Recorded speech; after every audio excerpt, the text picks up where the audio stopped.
گرمی آتے ہی مٹی کی برتنوں کی مانگ میں اضافہ، شہریوں نے بڑی تعداد میں بھٹیوں کا رخ کیا جہاں ہاتھ سے مختلف اقسام کی مٹی کی برتن تیار کی جاتی ہے۔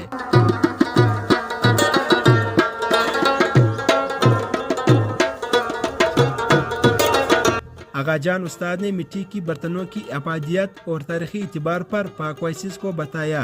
نام چدی میں آغا جان بولی اور اصلی میں علاؤالدین۔ میرا نام علاؤالدین ہے اور یہاں میں آغا جان استاد کے نام سے مشہور ہوں۔ مٹی کے برتن کا یہ کام ہزاروں سال پرانا ہے اور تاریخی اعتبار سے اگر دیکھا جائے تو یہ حضرت نوح علیہ السلام کے زمانے سے چلتا آ رہا ہے۔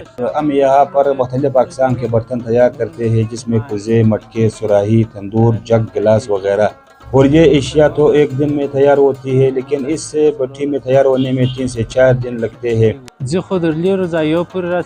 ہمارے یہاں جو تندور بناتے ہیں وہ صوبے کے مختلف علاقوں تک ترسیل ہوتی ہے، مثلاً خوزدار، کھلات، کوئٹہ، پشین، کلابلا، کلا سیپلا، کلابلا اور دیگر علاقے، جبکہ مٹی کے کوزے، سرائی و دیگر اشیاء وہ چمن شہر کے مختلف علاقوں سے لوگ خریدنے آتے ہیں۔ مٹی کی برتن ایک خاص قسم کی مٹی سے تیار کی جاتی ہے۔ یہ مٹی سبی اور سارانان سے لائی جاتی ہے جس سے مختلف اقسام کے مٹی کی برتن تیار کی جاتی ہے، جس میں سراہی، کوزے، مٹکے، گلاس، جگ و دیگر اشیاء تیار کی جاتی ہے۔ مٹی کے برتنوں میں ایک خاص قسم کی مٹی استعمال ہوتی ہے اور یہ مٹی ہم سبی اور سرانان سے لاتے ہیں اور ہر برتن کے لیے الگ سے مٹی تیار کی جاتی ہے۔ ہم سال کاروبار اور قیمتوں پر آغا جان استاد کہتے ہیں۔ پچھلے سال کی بنسبت ہم سال قیمتوں میں کچھ کمی آئی ہے جس کی مین وجہ چمن بارڈر پر روزگار کی بندش اور افغان مہاجرین کی واپسی ہے۔ تاہم ہم سال چھوٹے برتن کی قیمت میں 30 روپے سے لے کر 50 روپے جبکہ بڑے برتنوں کی قیمتوں میں 500 روپے سے لے کر 1000 روپے تک کم کر دی گئی ہے۔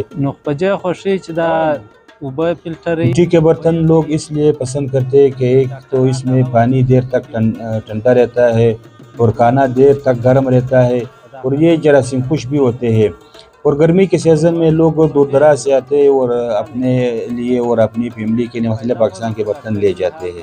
مٹی کے برتن صدیوں پرانا مختلف اقوام کی ثقافت کا ایک حصہ ہے۔